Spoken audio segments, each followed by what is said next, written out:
Kurniawan, spesialis penyakit dalam. Halo dokter, apa kabar? Halo Intan, baik ketemu lagi nih ya kita. Iya dokter, dokter gimana gula darah aman? Aman dong. Kan gimana? Aman dong dokter, harus aman ya dokter ya. Karena tadi kan kita udah banyak banget ngelihat informasi mengenai gula darah, Yes. diabetes. Aku jadi agak-agak sedikit takut nih dokter nih. Kita ngobrol-ngobrol ya dokter ya. Karena pasti masyarakat di rumah atau dimanapun berada juga banyak sekali yang bertanya-tanya mengenai diabetes ini dokter. Nah dokter, ini apa sih sebenarnya yang terjadi pada tubuh kita sehingga bisa menyebabkan diabetes mellitus? Oke, diabetes mellitus atau orang yang kenal sebagai kadar gula yang tinggi gitu ya, kencing manis, artinya adalah tubuh kita tidak bisa menggunakan gula dengan optimal. Oke. Sebetulnya ada dua tipe paling umum. Yang pertama tipe 1 itu terjadi karena tubuh tidak memiliki atau kadar insulinnya sedikit. Sedangkan tipe 2 adalah kita punya insulin tetapi tidak bisa digunakan dengan baik. Artinya resisten. Oke. Mungkin teman-teman jadi bertanya nih, sebetulnya apa sih fungsi insulin dan bagaimana cara kerjanya? Nah, kita tahu bahwa insulin itu adalah hormon yang fungsinya adalah memasukkan si gula darah itu ke dalam sel sehingga bisa dipakai untuk beraktivitas, berenergi. Ketika terjadi resisten, kita bayangkan seperti kunci dan gembok. Oke. Artinya kuncinya ada, yaitu insulinnya, tetapi tidak bisa membuka pintu. Akibatnya gula itu tidak bisa masuk ke dalam sel, sehingga numpuk ke dalam darah, dan ketika dicek, kadar gula darahnya tinggi. Itu bedanya tipe 1 dan tipe 2.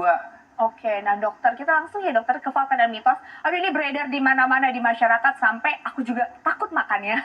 Ini katanya penyebab utama terkena diabetes mellitus itu adalah nasi putih. Ini fakta atau mitos dokter? Mitos. Oh mitos. Gitu. Jadi sebetulnya ya, nasi putih memang jadi salah satu faktor yang berkontribusi Ya. terhadap asupan karbohidrat sehingga nanti kalori juga akan bertambah banyak. Nah, ini bisa menyebabkan gangguan resistensi insulin yang tadi kita telah sebutkan. Tapi di luar itu jangan lupa banyak hal yang berpengaruh seperti konsumsi lemak yang berlebih sehingga resiko obesitas, gangguan resistensi insulin juga bertambah. Selain itu dari makanan-makanan lain, hidden sugar, kemudian hidden fat yang secara tidak langsung kita makan itu juga berkontribusi, Intan. Jadi Oke. jangan lupa nggak cuma nasi aja, tapi ada teman-teman yang lain. Ya oke dok, tadi kan dokter juga sempat sebutkan hidden sugar dan hidden fat ya dokter. Nah ini tuh apa sih dok contoh-contohnya kalau hidden sugar itu bener nggak sih kayak minum-minuman kemasan yang manis-manis itu?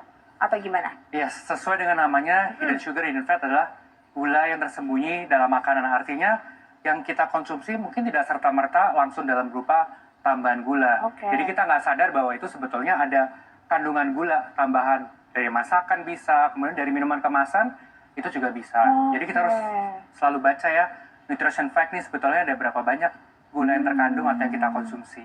Oke, ternyata ada juga di dalam makanan ya dokter ya. Ya. Berarti kita harus lebih aware nih pemirsa, harus peka pokoknya. Kita harus lebih pintar lagi ya memilih-milih makanan dokter ya. Betul. Nah dokter, ini berarti gejala umumnya apa sih dok yang bisa dikenali kalau tubuh kita tuh sudah resistensi insulin?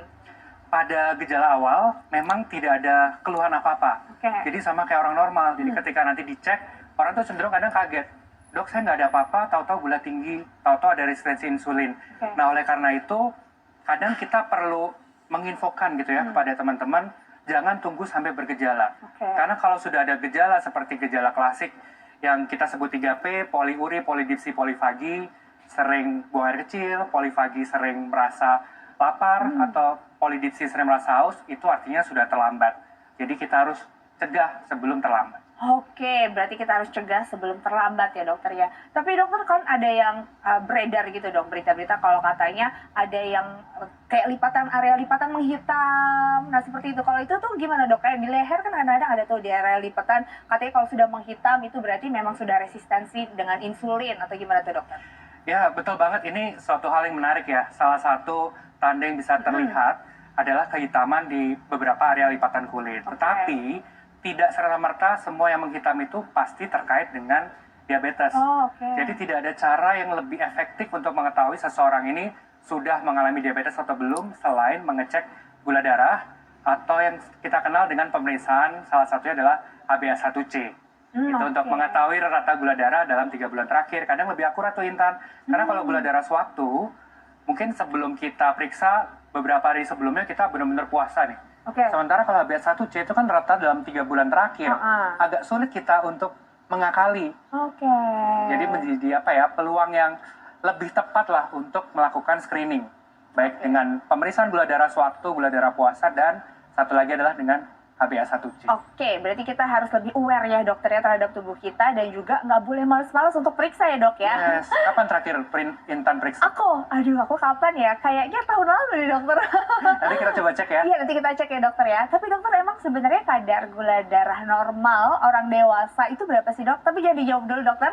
Pemirsa, kita akan temukan jawabannya sesaat lagi. Tetap di Hidup Sehat.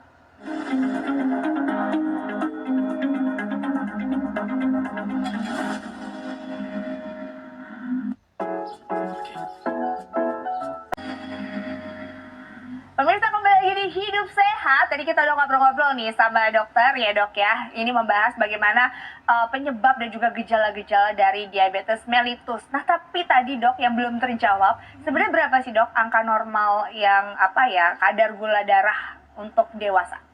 Oke, untuk kadar gula darah yang normal, gula darah puasa kurang dari 100 mg per desiliter, gula darah sewaktu kurang dari 200 mg per desiliter, atau dengan pemeriksaan HbA1c kurang dari 5,7%. Itu yang dianggap normal, Intan. Oke, nah dok, kalau periksa gula darah itu berarti memang lebih baiknya langsung puasa dulu, terus diperiksa ya dokter ya? Memang harus puasa ya? Ada waktu-waktunya. Kalau kita memang mau ngecek gula darah puasa, ya baiknya puasa. Oh, ada beberapa ya? Kalau HbA1c sebenarnya tidak perlu puasa. Dia akan melihat rata dalam 3 bulan terakhir, jadi mau puasa atau enggak sebetulnya tidak masalah.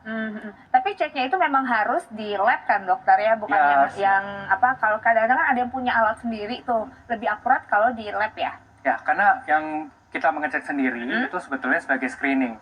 Tidak salah memang. Ya. Tapi kalau untuk menentukan dengan lebih akurat, perlu cek dari laboratorium. Oke, nah itu dia pemirsa ya. Nah dokter, ini kita langsung aja ke fakta dan mitos yang beredar nih dokter ya. Bahwa diabetes mellitus banyak dialami orang Indonesia. Ini fakta atau mitos dan apa sih dok penyebabnya? Sayangnya ini adalah fakta.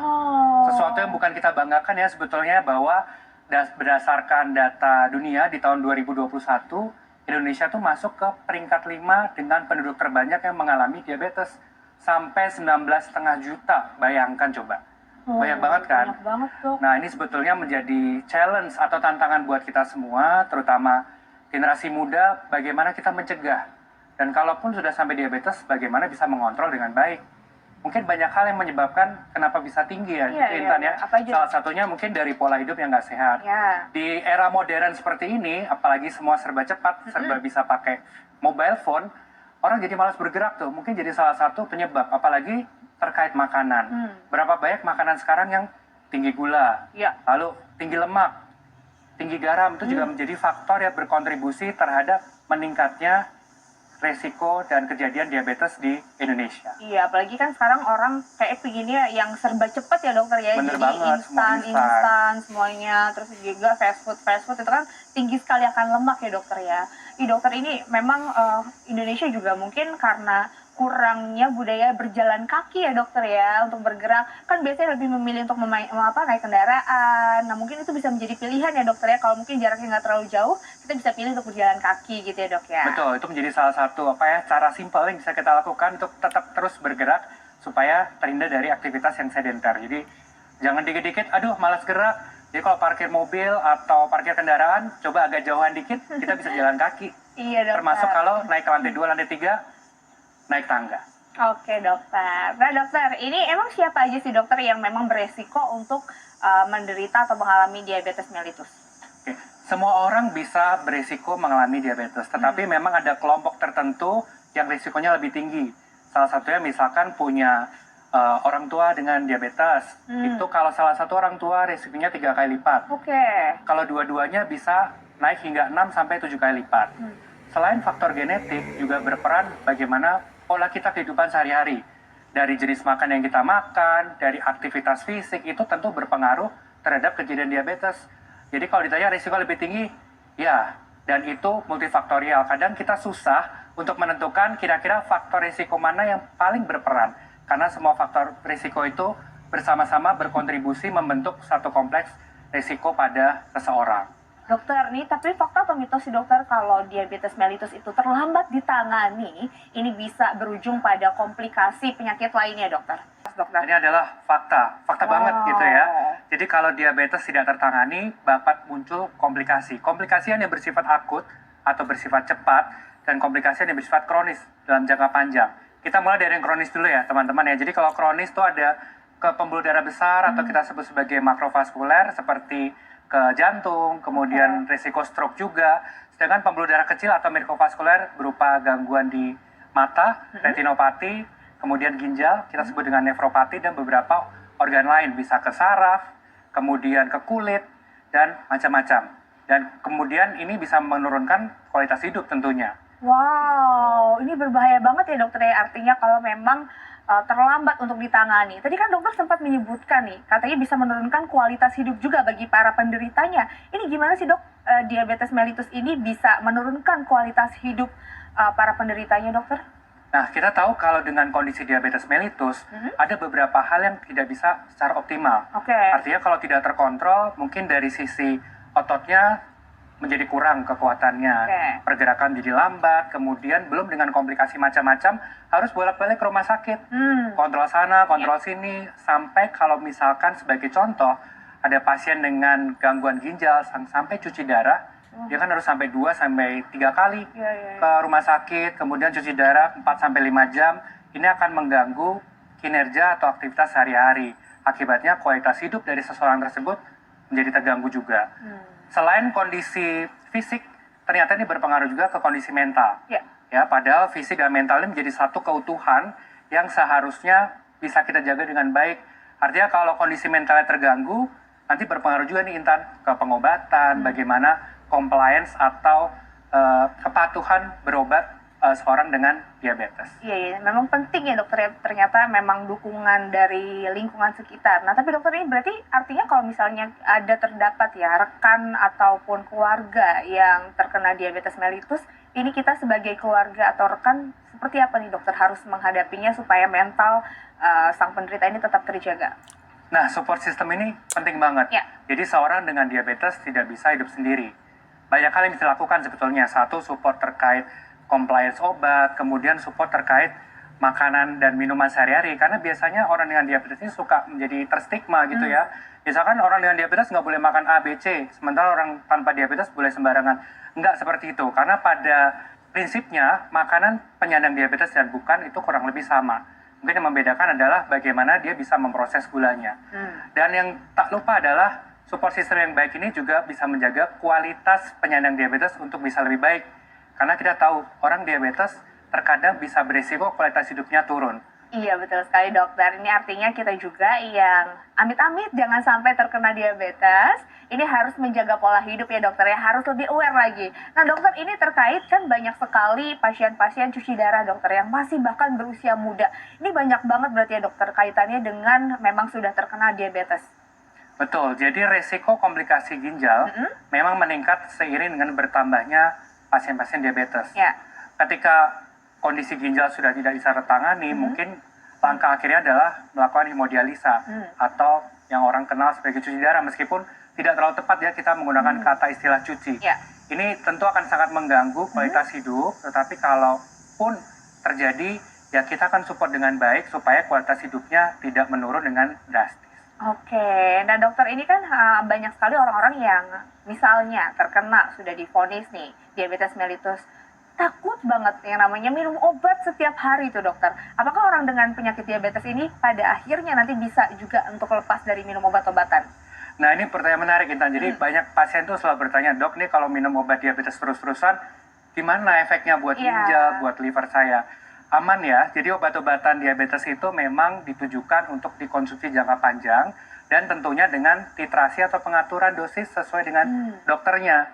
Dan kalau bisa sampai lepas obat, katakanlah HbA1c terkontrol, gula darah terkontrol, dalam jangka minimal 3 bulan, kita dapat anggap sebagai kondisi remisi diabetes. Artinya kondisi diabetes yang terkontrol tanpa obat selama minimal 3 bulan. Jadi bukan tidak mungkin bisa lepas obat ya. Dokter, ini artinya masih boleh nggak sih dok untuk minum yang manis-manis? Buat penyandang diabetes dan orang normal pun harus membatasi konsumsi yang manis-manis. Tidak boleh tinggi gula, garam, atau lemak. Tetapi kalau ingin sesuatu yang manis, kita bisa gunakan alternatif gula rendah kalori.